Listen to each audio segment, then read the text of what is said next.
Réaction typique. Les gens ne me croient pas quand je dis que je suis africain. À croire que l'Afrique, c'est que l'Afrique du roi lion. L'Afrique de Kirikou. L'Afrique des femmes qui chantent quand l'eau arrive au village. L'eau est là, l'eau est là. Mais je suis bel et bien africain. Je suis né à Madagascar, en -9 avant le film.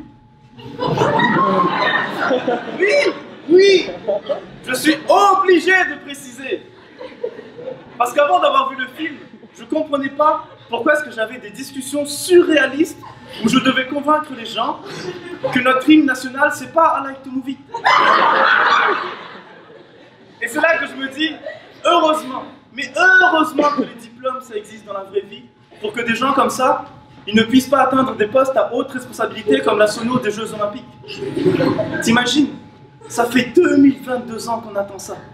On se qualifie, on monte sur la première marche. On veut communier avec la nation, partager avec la patrie. C'est un moment ultra solennel. Et le speaker qui annonce. Et maintenant donc, nous allons écouter l'hymne national de Madagascar. Dun, dun, dun, dun, dun, dun, dun, dun, dun.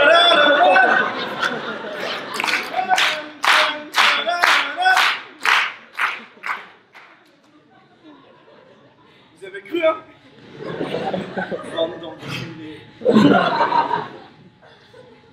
Après, je me dis, le pire, pour un commentateur aux Jeux Olympiques, si une équipe malgache se qualifie, c'est le nom! C'est le nom, frère! Parce que moi, je me suis pas présenté, mais je m'appelle Avouchan Adjourouchou à la latine à la Mabiante. Alors oui, c'est un code Wi-Fi. Oui, c'est un couplet de Eminem. Oui, ma carte d'identité, c'est un papyrus. Oui, on le sait ça. Mais juste pour faire galérer le commentateur, j'aurais aimé me qualifier pour la finale du 100 mètres. Le temps qu'il prononce mon nom, la course, c'est fini. Au couloir numéro 7, nous accueillons l'athlète africain, le baobab malgache. À votre âme. À votre âme. À votre endroit, à votre endroit, c'est la Macarena.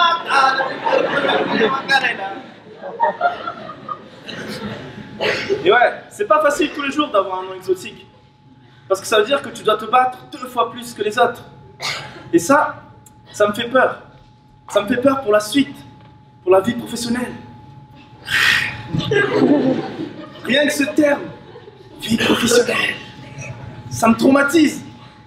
Parce que de me dire que c'est dans 2-3 ans et que je suis tout le contraire de près, mais ça me bloque. Dans la vie de tous les jours, je suis en train de faire des trucs tout cons, style me faire une tartine, je prends mon beurre, je l'étale, et là, crac, la biscotte, elle se fissure, elle tombe par terre, poussière.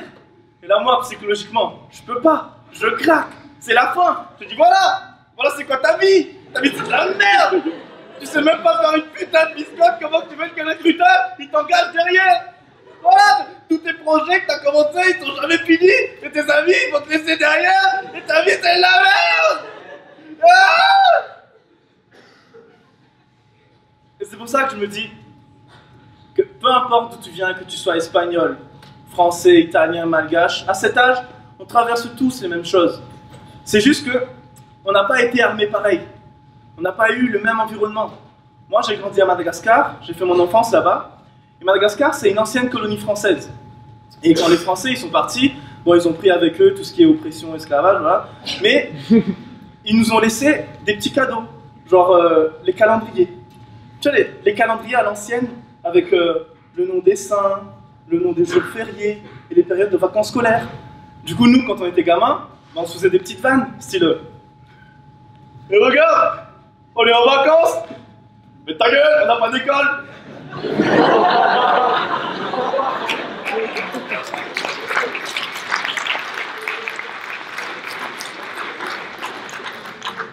Madagascar, c'est pas que ça, ok? C'est le plus beau pays au monde. On a tout ce qu'il nous faut. la nature, les plages, les animaux, mais surtout, on a la plus importante concentration de jolis culs au monde. Que ce soit les filles ou les mecs. Ouais, je sais que vous matez, parce que ça chauffe un peu. Mais ça, tu vois, c'est un truc qui m'a frustré. Parce que j'ai fait 11 000 km pour me rendre compte que j'avais le plus joli boule de ma promo. J'étais dégoûté, frère. Et c'est un truc qu'ils nous montrent pas assez dans les documentaires. Ouais, parce que ça, c'est des trésors. Ce qu'ils veulent nous vendre à la télé, c'est l'insécurité, la pauvreté, la corruption. Et généralement, ces documentaires, c'est toujours les mêmes.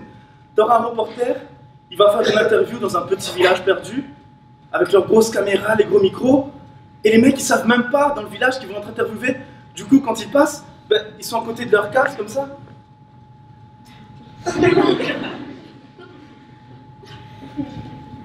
Et toujours, tu auras toujours un plan avec des gamins qui tapent des poses chelous, comme s'ils étaient en acrosport ou qui posaient pour des statues contemporaines.